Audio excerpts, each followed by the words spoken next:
Bakit pa ako atin natin ng deliberation? Sisip-sip na lang ako kay speaker. Kaya naman pala, kulang na lang, talagang sip-sipin nyo ang tumbong ni speaker. Para lang talaga, magkapera kayo. Matindi na talaga yung corruption na nangyayari. Grabe. Matindi na. Ganyan na yung level, extent, and depth ng corruption. Sabi nila, abangan natin, mapapalitan daw. Baka. Ang papalit sa sa speaker. Tunay na balita, walang kinakampiyan, sumasalamin sa katotohanan lamang. What's up mga kayon? Welcome back pa rin syempre dito lang sa Joe Malone TV para sa programa natin na Issue ng Bayan na ating pag-usapan. Today is January 22, araw ng Miyerkules dito sa Pilipinas. Kung Katoliko ka at nandito ka sa Pilipinas, yung Miyerkules, alam nyo na, Baklaran Day. Kaya magandang hapon po, umaga, gabi sa inyong lahat kung saan man kayo naroroon, nanonood at nakatambay dito sa Joe Malone TV at nagkikinig sa programa natin na Issue ng Bayan. Maraming salamat po sa pagsubaybay nyo sa akin, lalo-lalo na yung mga viewers natin, OFW, yung mga nasa ibang bansa, pati na rin yung nandito sa Pilipinas, Luzon, Visayas, Mindanao. Shoutout po sa inyong lahat. Hindi ko man kayong maisa-isa. Pero nagpapasalamat ang inyong lingkod, Joe Malone, dahil patuloy ang pagsubaybay ninyo at patuloy ang panonood at pagtangkilik dahil naniniwala kayo doon sa pinag-uusapan natin at dapat natin posesan, aksyonan at talakayin, no? Dahil ito ay issue ng bayan. Sangkot ka rito, involved ka rito, dapat meron tayong pakialam at dapat meron tayong patutunguhan dito sa usapin na to dahil ito ang makabagong Pilipino ngayon, lalo-lalo na meron ng social media na kung saan ay kailangan natin palagan, posesan, pag-usapan at ating kapanayam kung ano yung mga nangyayari, lalong-lalo na sa Pilipinas. Kasi ano tayo dyan tayo yun. Tayo yung gobyerno. Tayo yung parte ng gobyerno na yun. Kaya dapat talaga meron tayong pake. Di ba? Gaya na sinasabi natin mga kayon, dati-rate, ang panahon ay tikom lang ang bibig ng mga Pilipino kasi wala pang mga gadget na pwedeng pang picture, na pwedeng pang video. Ngayon, ang dami na. So, we have all the means, no? Na talagang pang-suporta doon sa sinasabi natin. So, hindi na uso yung mga tikom ng bibig ngayon. Di ba? I hate So, kailangan pag-usapan at kailangan palagan kung merong nakikitang mga hindi tama. Diba? Lalong-lalo na itong susunod na pag-uusapan natin, Diyos ko naman, talagang napapakamot na lang ako ng ulo, diba? Sobrang, hindi naman naiintindihan ko. Talaga, no? Talagang si Tatay Digong lang talaga. Bilib ako kay Tatay Digong kasi wala na siya sa posisyon. Kung tutuusin, matanda na siya, dapat nagpapahinga na lang. Pero bakit tila ba na siya pa yung merong pakialam at meron malasakit sa taong bayan, sa mga Pilipino? Di ba, biriin mo, in-expose niya yung blankong BICAM report na dapat hindi. Kung tutuusin, pahinga na dapat yan si Tatay Digong di ba? Pahinga na yan. Matanda na yan, may edad na yan, ilang taon na yan, di ba? Pero kung biri mo, isipin mo na lang kung sino, kung hindi niya pinalagan yan ni Tatay Digong, yung BICAM report na blanco na yan, sino ang gagawa yan? Di ba? Pati na rin si Ungab, di ba? Kaya laking pasalamat natin gaya na itong meron tayong Attorney Vic Rodriguez, Congressman Dante Marcoleta, yan sila Mayor Benjamin Magalong, yung mga pumapalag, yung mga nagsisiwalat ng anomalya na bakit itong mga congressmen, yung mga senador, tahimik sa ganitong klaseng issue na dapat sila yung mga tagapagtanggol. Diba? Yung sumbungan ng bayan na nahimik na. Tangi si Ted Filon na lang yung bumuboses sa mainstream media. Nakakalungkot. Kaming mga political vlogger, may bilang naman kami, pero hindi ganun kalakas yung boses namin kasi hindi naman kami affiliate, di ba? Kumbaga sa mga House of Representative nga, mas may boses doon yung mga mainstream media. Kami, yung mga vlogger na nandoon, nasa LED lang, cellphone lang ang gamit. Di ba? I mean, hindi affiliate di ba? Kasi, kumbaga, hindi gaya ng mainstream media. Alam naman natin, merong kumpanya yan, merong lisensya yan, naka-registered yan, di ba? Kaya, ang hirap din, no? Ang hirap din sa mga content creator na tulad namin na suportahan yung mga ganito na talagang tayo lang naman to di ba? Although yung iba, 'Di ba? Yung mga ibang sikat na mga political vlogger talagang napapansin sa Kongreso. Yun na nga, papatawag na nga, 'di ba? Pati yung mga sa Senado. Pero sa atin, yung mga mas nasa bababang level na content creator tulad ko, medyo hindi tayo mapapansin yan, 'di ba? Pero okay lang. For as long na naipapahayag natin, nabobosesan natin yung mga issue na dapat nating talakayin at pag-usapan, okay lang sa akin kung ikaw, ako, sila lang na nanonood sa akin. Wala kang problema dyan, di ba? Pero patuloy pa rin yung paghahatid natin ng awareness para doon sa mga natutulog-tulog na ayaw dumilat, ayaw pakinggan, ayaw buksan yung tenga, ayaw ibuka yung bibig. Nang sa ganun, sama-sama sana tayong alamin at kalabanin, no? Yung mga anomalya at yung mga tiwaling nakaupo na yan. Di ba mga kayon? Tulad na lang na ito pag-uusapan natin dito, napapanoorin natin. Mayor Benjamin Magalong, 777-30-30-30. Di ba? Bakit ito, si Magalong handang mamatay? Di ba? Para maisawalat lang yung anomalya. Bakit may mga ganyan tao? Bakit yung iba mas marami yung tahimik? Mas marami yung Kaya minsan, totoo din yung sinasabi ni Congressman Dante Marcoleta na bakit hindi makapagsalita kasi busog yung bibig, busog yung bulsa. Di ba mga kayon? Issue ng bayan natin pag-usapan, panoorin natin, Mayor Benjamin Magalong. Sir, merong pahayag din po si Baguio City Representative Mark Go na pinupolitika nyo raw itong aid distribution po. Matapos po ninyong ibulgar itong 7-7 scheme at itong panibago na naman na 30-30-30 na scheme po. Kayo po daw ang namumulitika dito sa programa ng gobyerno. Napagbintangan pa. Ulitin ko, Admar, may nagsisinungaling dito. Totally nagsisinungaling dito. Pero sigurado akong hindi ako. Kasi isa rin sa naging vocal din dito na isinapubliko rin nung naitanong ko itong Duterte Youth Party List, no? At kinumpirma nga niya na minsan na rin siyang inoferan nitong nabanggit po ninyo na 777. Isa lang siya sa vocal at nabanggit nyo nga po may mga kongresista din na lumapit sa inyo pero hindi lang talaga naglakas loob na banggitin na ito kasi alam niyo na sa panahon ngayon merong mga nagigipit. Sa tingin niyo po, ano po ang dapat tandaan dito ng publiko po, Mayor, dito sa Garapalang na parang sa kanila yung pera at nabanggit mo nga yata sa isang panayam, pag naubos na yung kanilang budget sa mga nabanggit na ayuda, pwede pa silang mag-reload. Parang bala lang, mag-reload ulit para magkaroon ulit sila ng bigayan po ng ayuda, Mayor. Well, alam mo, hindi na natin mapigilan yan. Hindi na natin mapigilan. Magbibigay sila talaga magbibigay na ayuda. Ang taong bayan siguro, wag na lang magpasalamat. Ang taong bayan na lang magpasalamat, pero naman namin yan Palalabasin nyo may utang na loob kami sa inyo. Hindi. Karapatan nyo yan, trabaho nyo yan, na siguraduhin na maging maayos yung aming buhay. Ganun dapat ang pag-iisip ng taong bayan. Huwag tayong tumanaw ng utang loob dahil iluluto lang tayo sa sarili ng nating mantika. Pangalawa, Edmar, yung ipinapamigay pa nilang pera sa atin, hindi pa yan yung mga ninakaw nila sa porsyento. Hindi pa yan yung mga ninakaw nila being the contractor at supplier. Iba pa yun. Intact pa yung pera na yun. Buo pa yun, pera nila na ninakaw. Hindi katulad noon, na kung ano ninakaw nila, pagdating na eleksyon, gagastusin nila. Ito, ngayon, hindi, intact yan. Ang pinapamigay nila sa atin ngayon, ito yung mga ayuda pa lang. Na nakuha pa lang nila. Grabe. Natanggap pa lang nila galing sa Office of the Speaker. Yan pa lang yun. So, kita mo, matindi na talaga yung corruption na nangyayari. Grabe. Matindi na. Ganyan na yung level, extent, and depth ng corruption. So, tatahimik naman tayo. Salamat pa rin tayo sa kanila. Ang inanakaw nila sa atin, 1 milyon, tapos bibigyan tayo ng 2 piso. Tapos magpapasalamat tayo sa kanila, magmamano tayo sa kanila. Pero in fact, yung pera na yan, pera ng taong bayan, yung taxpayers' money. Opo, Mayor.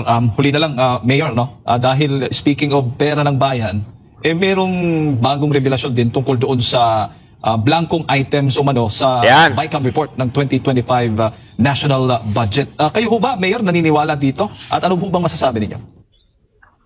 Ako natataransan ako.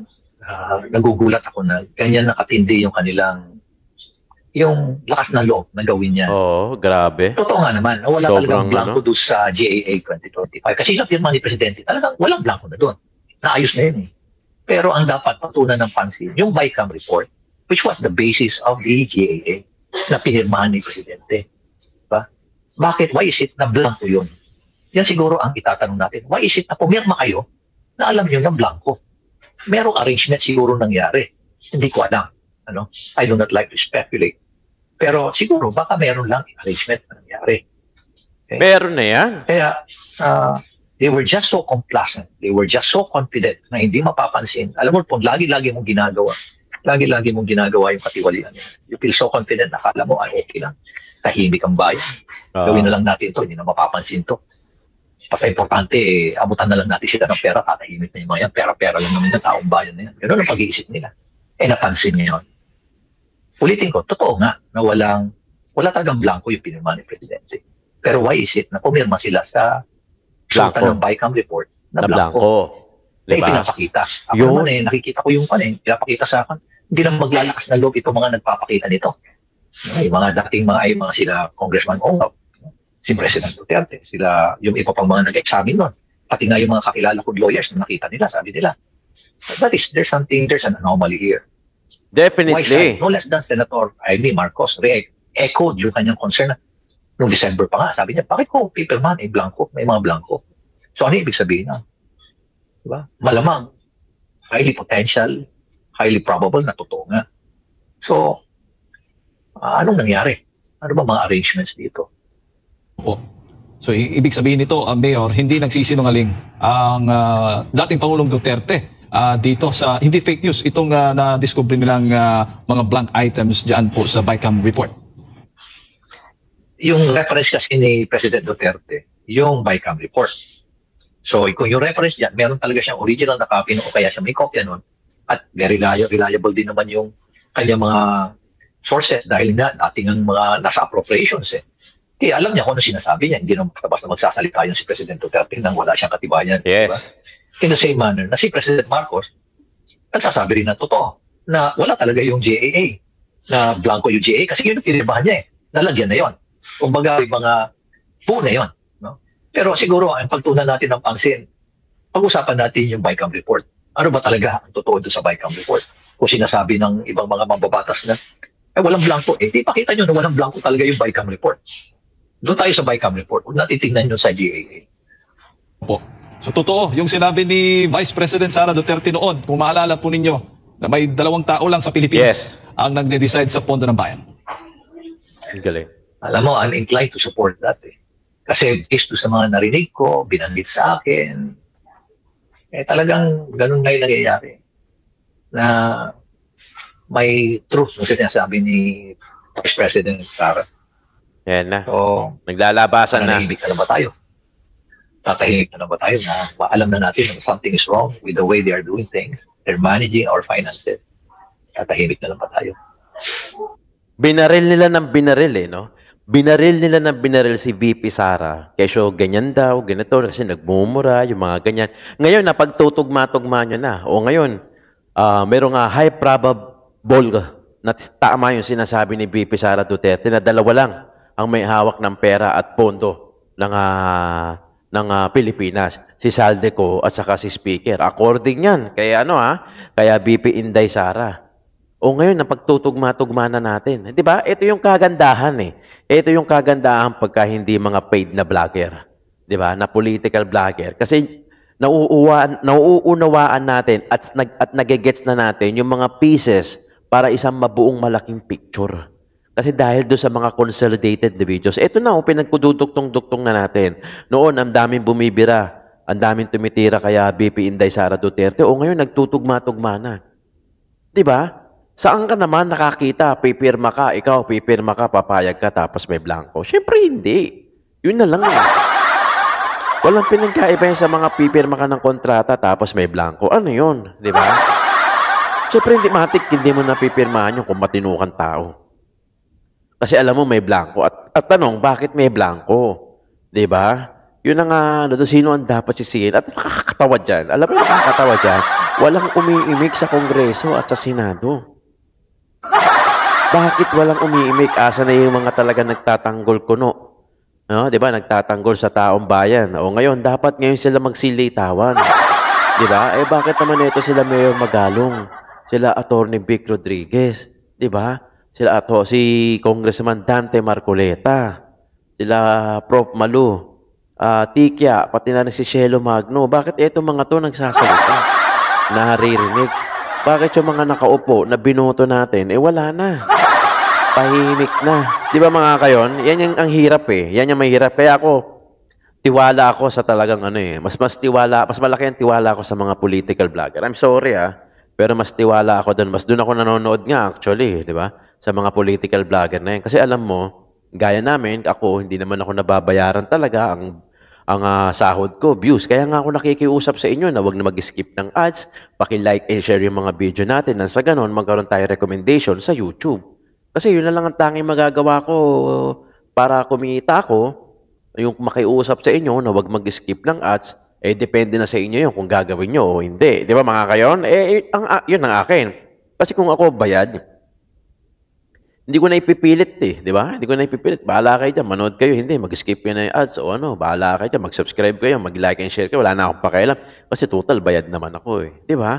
Kaso hindi Talagang ang pagsuporta ko kay BP Inday Sara, talagang voluntary yun Kasi nakita ko yung ginawa ng tatay niya sa Davao, nakita ko yung ginawa ng tatay niya dito sa Pilipinas, tapos si BP Sara, binira, may dugong Duterte yan Maganda pagpapalaki dyan ng ex-president Roa Duterte natin Kaya asahan mo na, ang priority niyan, taong bayan, malasakit, puso sa taong bayan. Di ba mga kayon?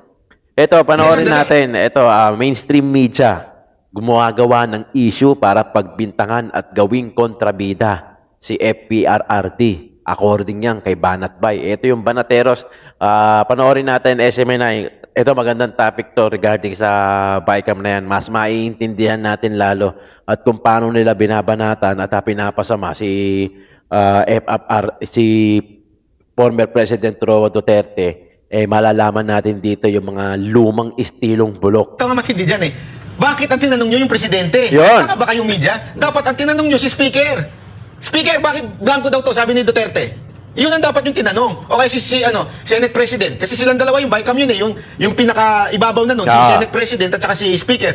Blanco daw to, totoo ba ito? Bakit ang inaano niyo yung presidente? O, di ba? Bakit? Hindi nila gagawin yung Banat Bay. Hindi nila kayang tanungin si Speaker. Alam naman natin yan. Alam natin kung ano yan. So, alam natin yung kwentuhan na yan. Bakit di matanong ng media ang speaker? Bata siguro sila ni Speaker. Hindi sila sunod-sunuran sa presidente, si Speaker sila sunod-sunuran. Lulubog siya ron Lulubog siya. Ito, i-ano ko lang ito, i-emphasize lang natin na maigi ito.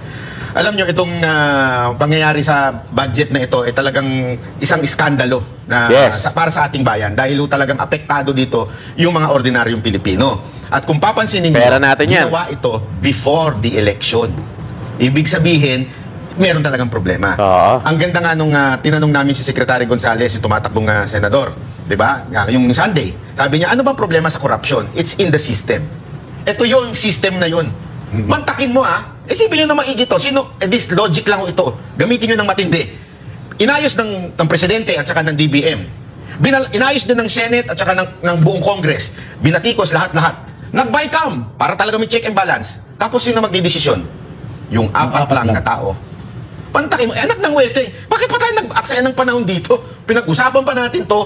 Alam mo, lahat ng departamento talagang tumitigil during budget deliberation. Tumitigil ang serbisyo sa taong bayan dahil sa budget deliberation. Alam ko po yan dahil panahon kasi mo kayo nasa PCO, halos lahat talaga nakapokus sa budget deliberation. Tapos, sino magdi-decide? Apat na tao lang. Yung apat na tao lang. Sabi nga nila ngayon, sa pagkakataon nito, sabi nga ni Vice President Sara, 2 tao na lang. Baka sa susunod niya, 1 na lang. Di ba? Ganon kakurap yung sistema natin. Ngayon, harapan na yan pag yung presidente ay hindi mabusisi at yung mga nakapaligid ay kakuntsaba nung 4 na yon, tapos sigurado kung magkakaroon ng magic dyan. Kasi mandakin mo, eto lang congressman ka, pinaghirapan niyo yung budget, tapos magbabago lang pala during the printing. Ano gagawin mo?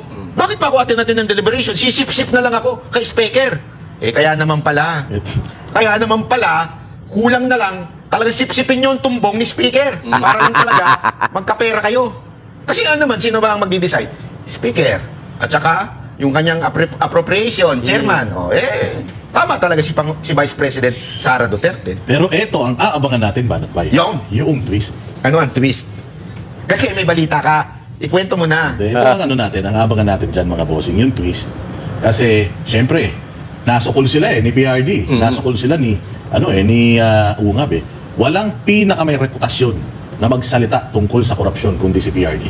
Kasi Yes. alam natin na hindi korap yan na tao. Ngayon, natatandaan natin may napatalsik nang hindi nila namamalayan. Biglang may nalaglag. Masaklap nito baka yung nalaglag gamiting sacrificial lamb at sa kanya isisi lahat ng ito. Naku po, sir, ingat ka. Sabi nga natin yung karma, yung gaba, dili magsaba. Baka mamaya, ito na. Yung mga gawain nyo, baka mamaya, kinagawa na sa inyo at gagawin sa inyo. Yun, ang delikado rito. Pero hindi yan yun. Sabihin mo na, ikwento mo na. Ayun. Yung nasagap mong balita mula say. Pero ayun, ang balita natin. No? Hindi, sa atin lang kasi, really, Hindi, kasi may nabalita si Boss Dada. Ako na nga magkwento, niya ikwento. Nagkakaroon daw ng di umano, allegedly, barbers, allegedly, alam mo ibig sabihin ng allegedly. Meron daw di umanong gulo na nangyayari sa loob ng kamera. Mayroon daw nagalit nung tinanggal si Zaldico. Diba? Sino ho ba ang nagtanggal? Diretso na natin, yung anak ng presidente. So meron daw girian nangyayari between the Office of the President at Office of the President at ang Kamara, ang Speaker. So, sabi nila, abangan natin, mapapalitan daw. Baka. Oh. Baka may mapalitan na naman. naman. Na ang papalit pa nga daw, ay malapit, as in katabi sa kama. ang papalit sa sa Speaker. Ayan. Aside from the budget, pag-usapan din natin yung mga pagpalit-palit dito sa Comelec, di ba? So, marami din yan. Ano pa ba pag-usapan natin dyan? Oo. Napakaraming mga issues. At ito nga, just recently, merong sagot. Actually, ang Malacanang doon sa naganap na statement ni Congressman Ungab, ni Senator Yabol Vic Rodriguez at ni dating Presidente PRRD or dating Presidente Rodrigo Roa Duterte. Patungkol ito doon sa mga blanco daw dyan sa BICAM Committee, Banatbay. Paki-explain mo nga, saan nagkaroon ng pagkakamali dito? Kasi parang merong miscommunication. Parang hindi yata naintindihan nung administration yung stand, yung mismong vlog. Hindi ko alam kung pinanood ba nila buo yung vlog na yon or baka nakinig lang sila kung kanino. Kung napanood mo kasi yung expose nila PRD sa kani Ungab, malalaman mo makikita mo, maiintindihan mo Kaya nga ito yung sinasabi ni Boss Data na baka hindi nila pinanood ng buo. Kaya salita lang sila ng salita, hindi nila alam na hindi naman talaga yun yung inaano ni PRRD na yung gaang may blanco. Ang may blanco, yung final report ng Vice Cam. Banatbay. Kasi pero ano natin ito, lalaliman po natin sa upload natin ng video, pero bigyan ko na ho kayo ng summary. Kasi kailangan natin maintindihan kung paano ho ba binabalangkas ang budget ng ating bayan. Okay? Sisimulan ko, may format ito, napaka-importante ho ng format na ito para maintindihan ho natin kung bakit nagkaroon ng misunderstanding at the same time, pananadya ba para magkaroon talaga ng kontrobersiya. Ganito, nagsisimula ang budget. Mula sa Office of the President through DBM, inaayos nila yung budget. Total. Total budget ng buong taon. Aayusin nila yan. Pagkaayos nila yan, isasubmit nila yan sa legislative branch, sa Senate at sa Kamara. Anong gagawin ng Senado at ang Kamara? Bubusisiin ito. Hindi dadagdagan Hindi ho babawasan. Bubusisiin lang. Tatanungin lang yung mga departamento, paano nyo ba gagamitin ito? Sa madaling salita, check and balance lang ang legislative branch. Hindi po sila ang gumagawa ng budget. Iba ho kasi nangyari ngayon. Parang sila ang gumagawa ng budget. Pagkatapos i-discuss sa Senate, pagkatapos i-discuss sa Kamara, magsasama na sila. Ang tawag dyan, BICAM. Pag pinag-usapan na sa BICAM, yung tapatan, nakikita niyo, di ba? Senators at saka congressmen. Yan, sapatan sila. Ay, naayos na natin kung paano tayo kikita. Ganun. Ganun pinag-usapan nila After nun, BICAM na yon, pupunta yun sa smaller unit. Sino yon? Yung Senate President at saka yung kanyang finance at saka speaker sa Congress naman at saka yung kanyang balalay na nagkataon si Zaldico yon. So, 4 na lang sila. Kaya nga, sinasabi ni VP Sara Duterte, bakit ba tayo mag-uusap-usap dito? Pagdating naman doon sa small unit na yon, sila rin naman na magdi-decide. So, ganun ang nangyayari. Pagtapos noon, okay, ngayon, isasubmit ito. Saan? Sa printing. Ayan, napaka-importante nito. Okay? Sa printing po, para i-print yan, tapos pipirmahan ng presidente. Meron sa na, akin ngayon, nakalagay. yung sinasabi ni PRRD at saka ni Congressman Ungab na blanco. Nangyari po yung blanco doon sa maliit na unit after BICAM. Sino yon? Yung 4 na yon at saka yung mismong BICAM. So sa madaling salita, sabi nila Congressman Ungab at ni Pangulong Duterte, bakit blanco yan at bakit nyo pinirmahan yan? Sa BICAM yan, nangyari. Okay? Ngayon, tama rin si BBM. Tama rin siya sa sinabi niyang, walang blanco. Kasi, dinagyan bago mag-print. Nagigets nyo? Blanco doon sa BICAM, in between BICAM and the printing, diyan ngayon, Nagkamilagro. nagmilagro. Yun. Ang tanong, Sino? okay? Ito bang milagro na ito? Kanino nangyayari yan? Sino ba yan nagpiprint na yan? Printing press lang ba yan? Ang nagpiprint po niyan, walang iba kung hindi rin Mister? nandoon sa Congress, sa House. Okay? Nasa House din. Secretariat din. So sa madaling salita mga kababayan, diyan naging himala yung BICAM at yung kung sino man yung nagpiprint. Bakit to? Nangyari na po yan ng ilang beses sa mga ibang congressman noong unang-unang panahon pa. Meron silang budget, pagdating doon sa printing, nababago. Diyan nagkakaroon ng himala. Sabi nga naandyan ang talagang makapangyarihang himala. Na parang nagtataka nga ibang mga congressman, ba't pa tayo nagkwekwentuhan dito? Tapos mga senador, mga congressman, bakit pa nila binabalangkas yung budget? Ganun din naman pala mangyayari. Babaguhin din naman pala. Ang pangit lang dito sa nagkataong pinakakurap na budget ng Pilipinas, dito, blanco. Literal na blanco. So merong naglagay bago i-print. So, tama din yung sagot ni BBM na Hindi blanco. hindi blanco yung yung na-print. Oo. Tama ho yun. Ang mali, yung nagtanong. Sino? Media. Yeah. Ang tanong kasi, ganito. Sabi ni PRRD, blanco daw yung pinirmahan mo. Walang sinabi si PRRD, panoorin yung paulit-ulit, walang sinabi si PRRD na blanco yung pinirmahan ni BBM. Ang sinabi niya, blanco doon sa BICAM. So naturalmente, itong presidente, ang sasagot niya, sandali, wala namang blanco Kasi yun yung tanong Oo, yun ang tanong, di ba? So sasabihin niya, sinungaling ka, Duterte? Kasi nga, iba yung tanong. Ang problema kasi sana lang, mawalang galang na po, Pangulong Marcos, sana, bago kayo sumagot, sinigurado nyo muna yung tanong dahil mga ulol talaga ang mga media. Para talaga magkaroon ng controversial. Ayan ang linaw-nilaw, BICAM, wala akong sinabing ang presidente na, si Pangulong Duterte na yung presidente ang pumirma. So talaga magkakaroon ng misunderstanding dyan. Ngayon, alam niyo kung ano palalabasin. Nakikita ko na kagad palalabasin ngayon. Doon sa mga nagbabayad sa media, na palalabasin na peke o fake news peddler si Pangulong Duterte. Yes. Nakukuha nyo na? Meron talagang demonyo na kumukumpas diyan sa mga media para palabasin fake news si Congressman Ungab, fake news si Atty. Vic, fake news si Pangulong Duterte. But in reality, both of them are correct. Tama naman blanco yung BICAM. Tama rin na meron ng numero yung printed. Yung pinirmahan. Oo. Naintindihan natin, ganun ang system na nangyari. Ngayon, kayo ang humusga. Sino yung demonyong kumukumpas dyan? Sino ang naglagay ng mga sulat-sulat dyan? Nag-fill in the blanks. Yan na. Diba mga kayon? Malinaw Ilang beses na akong nakakapanood yan tungkol sa BICAM fill in the blanks na yan. Alam nyo naman yan, marami tayong in-upload dyan kay Atty. Vic, kaya Shelo Magno, kaya Tikya, kay... Ito, yung sa SMNI ngayon, di ba? Para maintindihan ng taong bayan, in layman's term, mas maintindihan kung ano nga ba ibig sabihin yung BICAM report at kung bakit blanco yung sinasabi nila. Kasi pinapalabas nila fake news si President Roman Duterte. Ito malinaw, di ba? Hindi fake news, talagang mayroong blanco. At hindi rin namang fake news si BBM dahil nung pinirmahan niya, meron ng laman. Ang tanong, kasi 'di ba final report 'yan Huling 'di ba according nga kay Amy Marcos nung December 18 na post niya, yung huling pangalawa at huling BICAM report, yun na yung pinakahuli. Ang siste, walang laman, may blanco. O according na 'yan. Kaya Senator Amy Marcos, to natutugma-tugma mo So hindi na tayo ulol, 'di ba? Hindi na tayo uto-uto, hindi na tayo tanga na hindi makakaintindi, na hindi natin maiintindihan yung mga pinaggagawa nila. Ang malas lang nila kasi meron ng social media ngayon at mas matapang na yung mga tumutuligsa sa kanila kasi bumaboses na, di ba? Ano kaya anong ginagawa nila, di ba? Ipapatawag nila sa TRICOM, iimbestigahan nila kasi gusto nila i-intimidate. Di ba? Gusto nilang pag-usapan, i-hearing, at tapos pagka nagkamali ka ng sagot, alam mo na kung saan ka pupulutin. 'Di ba? Sa kangkungan. Ganon. 'Di ba?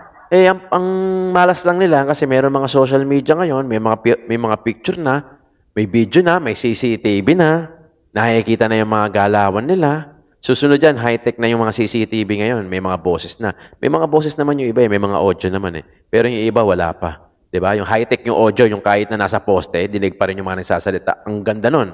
'Di ba? Although meron na yan, sigurado. Baka sa ibang bansa, meron na yan. Actually, meron na dito yan sa Pilipinas Baka ayaw lang talaga din nila. 'Di ba? Kasi pwede mo pampasinungalingan 'Di ba? Yung CCTV, pwede mo pampasinungalingan kasi walang audio. 'Di ba?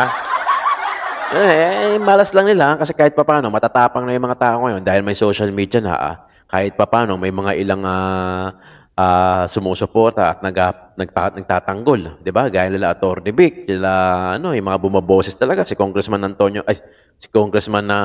Dante Marcoleta. 'Di ba? Yan, mga bumaboses na, tagapagtanggol. Yung mga original na subungan ng bayan, unti-unti na nawawala at unti-unti na nananahimik sa kadahilanan na hindi natin alam. 'Di ba mga kayon?